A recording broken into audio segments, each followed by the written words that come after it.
नमस्कार मित्रों, आज हम लोग डिस्कशन करेंगे अनएम्प्लॉयमेंट पर अर्थात बेरोजगारी पर। बेरोजगारी क्या है, इसके कंसेप्ट को जानेंगे और यह भी जानेंगे कि बेरोजगारी कितने तरह के हैं, इसके क्या क्या कारण हो सकते हैं। तो दोस्तों, बेरोजगारी को समझने से पहले हम लोग यह जानें कि रोजगार क्या है, रोजगार किसे कहेंगे। तो दोस्तों, इसको सामान्य शब्दों में यह कहा जाए कि जब कोई व्यक्ति कोई क्रियाकलाप करता है, कोई एक्टिविटी करता है और उसके बदले में उसे या तो कुछ नकदी प्राप्त होते हैं या कुछ वस्तुएं प्राप्त होती है, तब हम ऐसे क्रियाकलाप को रोजगार कहेंगे। तब ऐसे एक्टिविटी को ही हम लोग एम्प्लॉयमेंट कहेंगे। और दोस्तों, और उसके बदले में जो हमें प्राप्त होता है वही उस व्यक्ति की आमदनी होती है। इसको एग्जाम्पल के द्वारा इसे समझ सकते हैं कि कोई व्यक्ति सुबह उठता है, फ्रेश होने के बाद अपने दुकान पर जाता है, दुकान की सफाई करके वहाँ पूरे दिन वस्तुओं का क्रय विक्रय करता है और उसके उपरांत जब वह शाम को आता है तो उसे कुछ फायदे मुनाफे हुए रहते हैं और वही मुनाफा उसका आमदनी कहे जाएगा और वह पूरा दिन का जो एक्टिविटी है वही उसके लिए रोजगार हुआ। वैसे दूसरे शब्दों में ऐसे कहा जा सकता है, कोई व्यक्ति सुबह जाता है और किसी के 8 घंटा काम करता है, उसके बदले में उसे या तो कुछ पैसे प्राप्त होते हैं या कुछ वस्तुएं प्राप्त होती है और ऐसे कंडीशन में वह व्यक्ति भी रोजगार की श्रेणी में आएगा। सिमिलरली दोस्तों, आज के दौर में बहुत सारी ऐसी परिस्थिति बन रही है जिसके कारण मैक्सिमम लोगों को रोजगार नहीं मिल रहा है और जब यह एक्टिविटी, यह क्रियाकलाप करने के लायक होने के बावजूद भी किसी व्यक्ति को क्रियाकलाप नहीं मिलता है, अर्थात वैसे एक्टिविटी करने का अवसर नहीं प्राप्त होता है, तो ऐसे कंडीशन में उस व्यक्ति को बेकार या बेगार या बेरोजगार कहेंगे। तो दोस्तों, कुछ कंडीशन ऐसे होते हैं जहां हम यह डिस्क्रिमिनेट नहीं कर पाते हैं कि यह व्यक्ति बेरोजगारी की श्रेणी में आएगा या इसे रोजगार के श्रेणी में आएगा। तो दोस्तों, हम एक सिंपल से एग्जांपल के द्वारा इसे समझ पाएंगे कि गांव में कोई एक किसान है, वह रामू नाम का कोई किसान है, उसकी पत्नी सीता है, अपने 2 बच्चों के साथ वो अपने परिवार में रहते हैं, खुशहाल रहते हैं। रामू जो है अपने खेतों में काम करता है, उसके बाद वह उसका जो समय बचता है वह जा करके शहर में मजदूरी करके कमाई करता है और कुछ पैसे लाता है।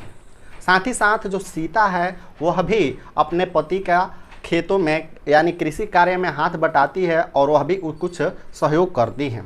साथ ही साथ दोस्तों, जब ऐसा आपको पता होना चाहिए कि कृषि का कार्य जो होता है वह 365 दिन नहीं होता है, कुछ महीने होते हैं, फिर उसके बाद कुछ गैप रहता है, फिर अगले चरण में उसका कार्य होता है। उस जो उसका खाली समय है उस वक्त वह जो सीता है अपने घरों पर ही मस्ती से रहती है, अपने परिवार का देखभाल करती है और अपने जीवन को आनंदमय ढंग से जीती है। तो लेकिन दोस्तों, आप यह सोचेंगे कि वह उस समय में वह जो सीता है वह 1 से 1.5 महीना, जैसे मान लो कि धान की बुआई हो गई, बुआई होने के तुरंत बाद वो तो फ्री हो गई, लेकिन उसके बाद उसकी निराई की बारी आएगी, तो उस अंतराल में वह जो घर पर बैठी रहती है, अपने घर का तो काम करती है, तो क्या ऐसे कंडीशन में आप सीता को बेरोजगार कहेंगे या रोजगार के श्रेणी में रखेंगे? तो दोस्तों, आपको यह साफ शब्दों में यह जानकारी रखनी चाहिए कि जब कोई व्यक्ति कार्य करने के लिए इच्छुक है, यानी वह कार्य करना चाहता है, कार्य की तलाश में है, उसे वैसे एक्टिविटी के तलाश में जिसको करके उसे वह धन का उपार्जन कर सके, वह वस्तुओं का उपार्जन कर सके, लेकिन उसे कार्य नहीं मिलता है, वैसे एक्टिविटी नहीं मिलती है, तभी वह बेकार कहा जाएगा। लेकिन दोस्त, आप देख सकते हो जो सीता है अपने घरों पर रहती है, वह कभी भी यह चेष्टा, यह प्रयास नहीं की कि वह उसे कोई कार्य मिले और उसे करे। तो ऐसे कंडीशन में हम सीता को बेरोजगार नहीं कहेंगे और यहाँ सीता जो है अपने परिवार के साथ सुखमय रह रही है। लेकिन वही अगर उसके हस्बैंड, उसके पति रामू को अगर काम करने की इच्छा, प्रबल इच्छा है, वह जो खाली समय में जाकर के शहरों में काम करता है, अगर वहाँ उसे कार्य नहीं मिलता है, वैसा कोई एक्टिविटी नहीं मिलता है, तो ऐसे कंडीशन में रामू को बेकार या बेरोजगार कहेंगे। तो दोस्तों, मैं आपसे उम्मीद करता हूं कि यह कंसेप्ट आप समझ गए होंगे कि बेरोजगारी क्या है, रोजगार क्या है, आमदनी किसे कहते हैं और कब कोई व्यक्ति बेरोजगार कहा जाएगा और कब कोई व्यक्ति बेरोजगार नहीं कहा जाएगा। चलिए दोस्त आगे बढ़ते हैं और आगे हम डिस्कशन करते हैं कि बेरोजगारी कितने तरह की होती है। तो दोस्तों देखते हैं कि सामान्यतः बेरोजगारी दो तरह की होती है, जिसमें पहली बेरोजगारी है ग्रामीण बेरोजगारी और दूसरा जो है शहरी बेरोजगारी है। तो दोस्त हम पहले एक एक करके जानेंगे कि ग्रामीण बेरोजगारी क्या है और शहरी बेरोजगारी क्या है, और इस दोनों को हम डिस्क्रिमिनेट करेंगे, दोनों के बारे में एक एक पॉइंट को डिस्कशन करेंगे। दोस्त अगर ग्रामीण बेरोजगारी की बात करें तो इसके भी दो एग्जाम्पल होता है, जिसमें पहला है मौसमी बेरोजगारी और दूसरा होता है छिपी हुई बेरोजगारी या प्रच्छन्न बेरोजगारी। तो दोस्त हम इसको पहले डिस्कशन करेंगे, फिर हम लोग शहरी बेरोजगारी पर भी डिस्कशन करेंगे। तो दोस्तों मैं बता दूं कि मौसमी बेरोजगारी काफ़ी इजी टॉपिक है, आप इसको इजीली समझ पाओगे कि मौसमी बेरोजगारी का मतलब है जब कोई किसान या कृषक या ग्रामीण अपने खेतों की बुआई कर देता है, उसके बाद कटाई करने के अंतराल समय तक उसके बीच में बहुत बड़े अंतराल में वह घरों पर बैठे रहता है। समय अंतराल में वह कुछ आमदनी नहीं कर पाता, कोई क्रियाकलाप नहीं कर पाता जिससे उसके परिवार में आमदनी हो। तो दोस्त ऐसे कंडीशन में, ऐसे स्थिति में, ऐसे बेरोजगारी को ही हम मौसमी बेरोजगारी कहते हैं। अगर वही दूसरी बात करें प्रच्छन्न या छिपी हुई बेरोजगारी, तो दोस्तों आप देख सकते हो अपने गांव में, अपने मोहल्ला में कि कोई व्यक्ति, कोई परिवार में 5 लोग हैं, उसके यहाँ 10 कट्ठा ज़मीन है, 10 कट्ठा की बुआई करने के लिए 2-3 आदमी पर्याप्त है, लेकिन काम के अभाव के कारण यानी रोजगार के अभाव के कारण परिवार के सभी सदस्य उसी कृषि कार्य में लगे हैं, जिसके चलते वह कार्य आखिर 2 लोग या 3 लोग कर सकते हैं, लेकिन उसके बदले में भी 5 लोग काम कर रहे हैं। तो दोस्तों यहाँ देखेंगे कि लास्टली जो हमारा इनकम होता है उस खेती से उपज होता है, या तो 3 लोग काम करें तो उतना ही उपज होगा जितना 5 लोग काम करें। तो ऐसे कंडीशन में यहाँ आपको डायरेक्टली दिखता नहीं है कि यहाँ 5 लोगों में कुछ लोग बेरोजगार है, लेकिन यहाँ छिपी हुई बेरोजगारी इसलिए है क्योंकि वह 3 लोगों के कार्य को करने के लिए 5 लोग लगे हुए हैं। तो ऐसे दोस्तों में, ऐसे कंडीशन में हम ऐसे बेरोजगारी को प्रच्छन्न या छिपी हुई बेरोजगारी कहते हैं। वही अगर हम बात करें शहरी बेरोजगारी की, तो शहरी बेरोजगारी में पहला जो बेरोजगारी है वह शिक्षित बेरोजगारी है, दूसरा है औद्योगिक बेरोजगारी और तीसरा है तकनीकी रूप से बेरोजगार। तो दोस्त पहले टॉपिक पर बात करें कि शिक्षित बेरोजगारी किसे कहते हैं।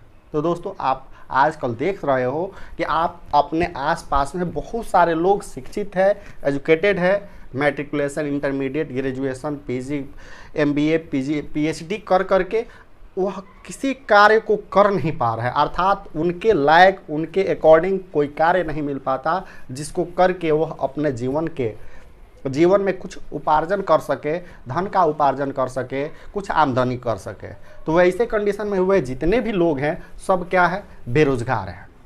ठीक, तो यह बात समझ गए कि शिक्षित बेरोजगारी किसे कहेंगे, यह सिंपल शब्दों में आप जान गए।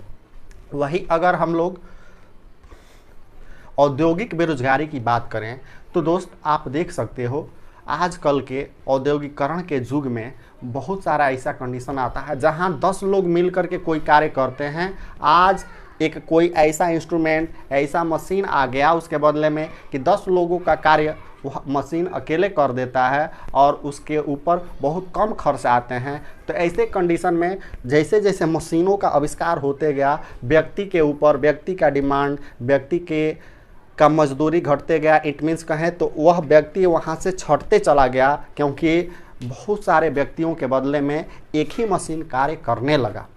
तो ऐसे कंडीशन में ऐसे बेरोजगारी को हम औद्योगिक बेरोजगारी कहते हैं। जैसे कि आप देख सकते हो कि आजकल गांव से बहुत सारे लोग शहरों में जाते हैं काम की तलाश में, लेकिन कुछ समय भटकने के बाद पुनः गांव में चले आते हैं, क्योंकि वहां जाने के बाद उनको यह दिखाई दिया, उनको यह लगा कि आज हमारे 10 लोगों के बदले में 50-100 लोगों के बदले में एक ही मशीन लगा दिया गया है जो 100 लोगों का कार्य कर देता है और कहीं ना कहीं कम समय में ज़्यादा ही कार्य कर देता है। तो ऐसे कंडीशन में यह जो बेरोजगारी का कारण है इसे हम लोग औद्योगिक बेरोजगारी कहेंगे। और वही तीसरी बात कहें तकनीकी बेरोजगारी। तकनीकी बेरोजगारी में दोस्त आप देख रहे हो पहले लोग कपड़े की बुनाई हाथों से करते थे। बहुत सारे हमारे दैनिक जीवन के उपयोग की वस्तुएं हम लोग हाथों से बनाते थे। लेकिन क्या हुआ, समय अंतराल में, कालांतर में वह परिस्थिति बदलती गई और आज जो हाथों से किया जाने वाला कार्य भी था वह अब मशीन से होने लगा। तो यहाँ भी तो एक बेरोजगारी का हिस्सा, यानी तकनीकी रूप से वह व्यक्ति काम करना जानता है लेकिन अब उसके काम की अहमियत नहीं रही, तो ऐसे कंडीशन में व्यक्ति तकनीकी रूप से बेरोजगार कहा जाएगा। तो दोस्त, मुझे उम्मीद है कि आज का यह सेशन आपको समझ में आया होगा और आप बेरोजगारी को आसानी से इस पर डिस्कशन कर सकते हैं। बेरोजगारी के प्रकार के साथ साथ बेरोजगारी क्या है, रोजगार क्या है, आमदनी किसे कहते हैं, इसको समझ गए होंगे। तो दोस्त, फिर मिलते हैं अगले सेशन में, तब तक दीजिए विदा।